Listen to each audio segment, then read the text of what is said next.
It's a very special moment now. 9:25, right here from the top of the tower with the National Lottery. This is the Chris Evans Breakfast Show with Vassos Alexander. And who else right now, Vassos? Our next guest is a big, brilliant, bearded biker. He's been cooking up a storm on the telly for 20 years and sold millions of cookbooks. The latest, Our Family Favourites, is out this week and a tribute to the wonderful Dave Myers. So please welcome a man who puts the king in cooking. It's Cy King! Yeah, let's hear it for Cy!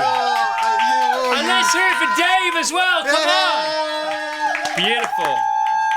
You lovely humans. How are you, mate? I'm all right, mate, thank you. I'm all right. All right. October 27th last year, you were here with Dave. Yes. You've now declared June 8th as Dave Day. Tell us about Dave Day, all the love that you didn't know. There's so much love out there. It was, honestly, Chris, it was one of the most wonderful days of my life, I have to say, and for Lil and for the family and everybody involved with the bikers.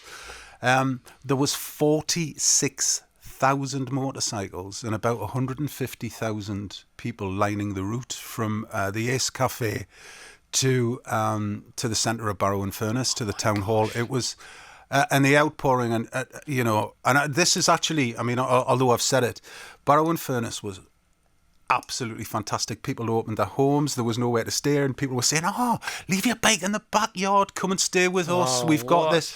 The expression of love and kindness, and it was just, the tail of motorcycles was 30 miles long. It was, and thank you to all the police forces that we. All of the police forces, thank you. It was amazing. That is so cool, isn't it? I mean, will it happen again? Is this? Well, I think Lily, Dave's wife, is planning something. I think so. Just keep your eyes open. Well, it's just such a celebration, isn't it? So cooking and of course biking. You know, the fact were bikers, did they have to be fans of your show? Is it like the rules? You know, I know that to be fans of your show, you didn't have to be a biker, but if you're a biker and you like food, did they sort of have to subscribe to your particular parish? No. In short, but it sounds like it sounds like 40,000 of them. Well, that was it. I mean, that was, we were expecting. There's a wonderful guy called Jason Woodcock, and Woody is he's the master at organising anything to do with two wheels. He's remarkable at it, and Woody got involved. And I remember saying to him at the end of it, because Woody and I were talking about with Lil, we're saying, oh, well, maybe we'll get, like, I don't know, 5,000, 6,000. Which is still an awful lot, isn't it? Yeah, 10,000 bikes maybe. And I remember turning to Woody and saying, I'm never letting you organise anything ever again. 46,000 motorcycles. So, I think it was just an opportunity for the biking community to get together, number one. Which they love anyway. Which we all love, yeah. As you well know, because you're a biker, aren't you? Yeah. And Vassos, do you have motorcycles? No, I don't. Right. I'm sort of jealous of people who do. To be honest. Yeah, there's a look in his eye. That's probably best. He has a car. Well, you have several cars that you. I mean, one of your hobbies is writing off cars, isn't it? Well, there was an unfortunate time when we wrote off Fiat 500s mostly. Just Fiat 500s. Yeah, and one Volkswagen up. Yeah. Well, that's fair enough. Three Fiat 500s and one Volkswagen up in a period of about 6 months. But none of them were our fault. Of course. Apart from the first one. Yeah, but the one thing that all the cars did have in common is that they're owned by you. Yeah, at one stage, Direct Line did have a sort of, you again? Direct Line actually had a Direct Line. Yeah. You were Direct Line's Direct Line. Hi, it's Vassos again. Yeah, oh, well. What have you done with your car, dude? Yeah, can somebody take this call from the Alexander household? So here we go. Is this your greatest hits then, or are we talking new recipes? Or No. These are all new recipes. So the idea behind the book, and Dave and I were really excited about writing it together, was that we thought, well, why don't we put all of our family favourites, so all of those, and just distill them down, all of the things that have stuck with us, all those recipes that have stuck with us throughout the years of travel, and what the families cook and what they love. And so we had a big discussion about all of that, and and how we do it. We write headlines, so we asked all the families, and Dave and I knew what we cooked for our families, obviously, and what had stuck all the way through the family, what my sons were cooking, what Dave's kids were cooking, what Lil was cooking. So we thought, right, okay, well, let's stick them all in one book and call it our family favourite. So that was the core of it, really. And then the publishers went, what a great idea. So and that was that, really. And it was we started to write it, and then Dave passed. So the whole. I just felt like I needed to finish it. Really, it was a little definitely, bit 100%. It was a little bit of unfinished business for us both, and we're the beneficiaries because we've got these 100 great recipes. Savoury bread pudding. I've had bread pudding. I've never had savoury bread pudding. Is this yours or is this Dave's? That is actually that's both of us. That's both of us because we both have that. I tell you what, there's a great one called Argentinian eggs as well. God. Well, there's eggs in bread first of all. That's right in the beginning, isn't it? Is that the one? That's not the one. Well, no. So it's called Argentinian eggs, and it's a corker. So Dave and I still cook that. Look at you there together. So gorgeous. So many lovely photos. You went around the world 5 times. Yeah, I worked out that saddle time we had 650,000 miles together.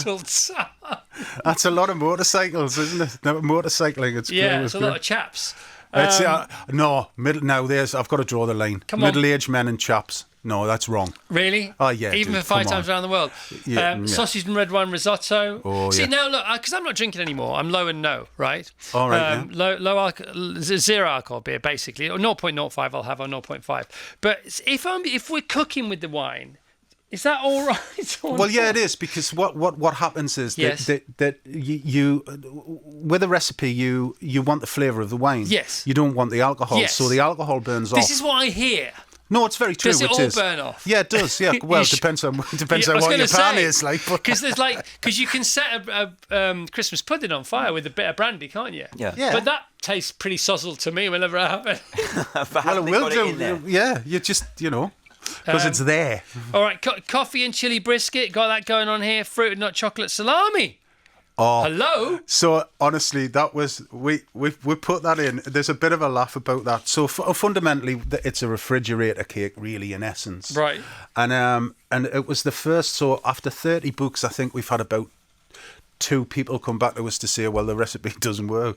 So Dave took umbrage to this and wrote and did this lady a video, and we had a chat with her on the telephone and went, well, madam, it's a refrigerator cake. It's a really easy recipe. And I said, right, let's go through the recipe together, And she said, and I said, are you using butter? She went, oh no, I don't like butter. I'm using margarine. Right. Okay. Well, that's a start. That might be the problem. That's a bit of a problem right there, because And she said, "Oh no," and I'm not keen on the biscuits that you put in. Right. I was like, right, okay. I said, well, you really need to follow the recipe. So Dave did her this little video and sent her this video. She was really lovely about it. It was quite hilarious. Okay, so not the right ingredients, not following the recipe. Other than that, I have no idea why this doesn't work. Cold cannon soup. Now, we talked about the soup sweats over the weekend, because you can get the meat sweats, you can get the soup sweats. It's soup time. Cold cannon soup, big favourite. This I've never had it. What's it like? Oh, a cold cannon mash. Yeah. So it's like that, but slightly sloppy. But it's a really hearty soup. So all of that, and all of the cabbage, all of that onion, all of that potato, all of that lovely stock. And it's just one of the, what it's like. You just want some central heating, don't you? When the seasons change, and it's one of those recipes that's just it's so lovely. This Caribbean barbecue lamb ribs here. Did you? Sorry, forgive me. I can't remember you being in the Caribbean. No, never been in the Caribbean. You didn't get to the Caribbean? No, we didn't. But but there was a lovely lady that we met in Birmingham who had this really small Caribbean kitchen, and she taught us how to make spinner dumplings, right, and goat water, and one of these was a recipes on the. So we nicked it basically. We said, I can't remember the lady's name. That's terrible, but. And we asked her, I said, look, can we have that recipe? Because it's fantastic. Because before we were filming, Dave and I were scoffing these ribs. Well, I don't know. And they were so good. I don't know how you can't. So that's where that recipe I don't know how you do from. it, because Tash was making, every Sunday we have roast chicken. Yesterday we had 2 roast chickens because Tash started eating chicken again. So she did 2. Why not? Stereo chickens. We had actually stereo chickens. That's a great name for a band.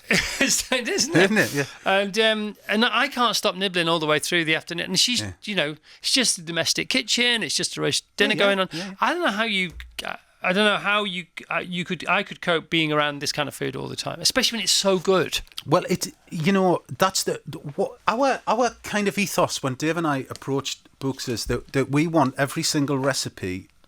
If you follow, it's a bit like an Airfix kit. If you follow the method and follow the recipe, when you were little, it works, and you'll get something that looks like the picture. Yes. So the whole essence of this is when we understand that if somebody goes out and buys one of our books, they've spent the money. Yes. They've made time to go and get it. Yes. They've made time to go and buy the ingredients. Yes. So our job is to make sure that what we say works. Yeah.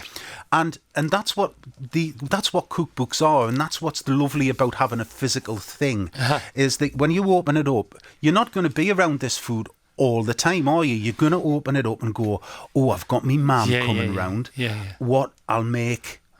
X or Y, and it's just that's what it is. For us, we do a lot of walking. I do a lot because otherwise I'd be 84 stone. You have to, because it's so hearty as well. When was peak Hairy Biker time? When were you at your zenith? I mean, you've always been popular. It was when food became the new rock and roll. Right. It was about them, and we had the great privilege of being involved in all of that lunacy. It was mad, wasn't it? It was, and it was fun, and still to this day that the NEC pulls in hundreds of thousands of people. And there's nothing more that I love than doing the Dems at the NEC and the Super Theatre. Will you crack on then? Yeah, I am. That's exactly what I'm going to do. Yeah, I'm not entirely sure how I'm going to crack on yet, but because I just wanted this year to plan and think and have some space and to grieve my best mate, so. No, and you're still very much in the grieving process, and this helps, doesn't it? Because if you are celebrating a life that was, it's probably the best way of grieving, I would imagine. Just for those who don't know, how did you get together in the first place? So we met on the set of a Catherine Cookson drama called The Gambling Man in 1992 over a chicken. I think no, it wasn't. It was a chicken masala and 3 poppadoms and 4 pints of beer in the afternoon in a pub called the Egypt Cottage, which was right next to the Tube. Can you remember the Tube at Tyne East Deli? Of course. And it was a period drama with Robson Green, and that was it. Dave was the head of prosthetics and makeup. He was the chief makeup artist, and at the time I was the second assistant director. And we came in, had a game of pool, ate a curry, got the work done in about 15-20 minutes. Dave wrote down how long it took him to put a wig on, how long it took him to make a guy up, how long it took him to put whiskers on people, and all of that. So we got that work done in about, as I said, in not a long time. And then we talked about all the stuff that we really wanted to talk about, which was food, travel, and mostly food and mostly motorcycles. So it was, yeah. And he never used to let me forget. I sold him a CB 754, and he said it was an absolute bag of nails. And I was like, it was shiny and nice, I mean, I don't know much about motorbikes. I know how a car can be a bag of nails because there's so much going on. But a Honda CB50, it's Honda, CB50. 750. Honda CB 750. You can see most of it anyway. So, yeah. So how can you get hoodwinked with the sale of a motorbike? Well, yeah. I mean, it's on show, isn't it? Well, it is on show, and it was shiny, and it was very nice. Right. But as you well know, the internal combustion engine has its own nuances, Chris. Yeah. And this one definitely had, I think. Hondas whistle, don't they? They've got a whistle to them. Yeah, they do. Well, it depends what cans you put on it. But this was a CB 750 F1, I believe. And I love that motorcycle, and I work quite hard on it. But I mean, my skill set wasn't, when it came to carburation and needles and all, because there were 4 carbs that you always had to balance and stuff. I can see people glazing over. I'm just saying, sorry, no, it's my fault. Look, My fault for going there. It was Chris. Sorry. He went there, not me. How many motorcycles have you owned at one time? What's the most you've owned? 5. Oh, so not like tons then. Oh, no, not tons. Well, I never lived in a house big enough to put them in. And what about Dave? Oh, I think about the same, actually. I think about the same. Okay, yeah. And so you sold one to him. Then I know that last time you were in, you were trying to buy one from him. Yeah, a Laverta Jota, and he wouldn't sell me it. So he sold it to somebody else, which I've never forgiven him for. Okay. All right. Well, listen, it's great to see you, man. It's lovely to see you too. Here you go. Guys. Cy King and Dave Myers, the Hairy Bikers, are family favourites. 100 new recipes inspired by our journey together. And you'll always be together, won't you? Yeah, of course. I mean, he's not here, but he's definitely still here. Oh, he's still around, man. Yeah. And the stories of Dave Day, 8th of June. 46,000 motorcycles. A 30-mile procession. Yeah, literally. It took 5 hours to get one. When we... At the head of the convoy, when we stopped at Barrow Town Hall, who were absolutely fantastic in their welcome, and the whole of Barrow was amazing. It took 5 hours to get the last motorcycle parked up. Unbelievable. It was wonderful, wonderful That is experience. awesome. Well, this book is out on Thursday, isn't it? Yes, it is. All right, yes, Thursday, our family favourites, Cy King and Dave Myers, the Hairy Bikers. One more time, please, if you don't mind, for the Hairy Bikers! Oh, thank you. Beautiful. Thank you. Beautiful.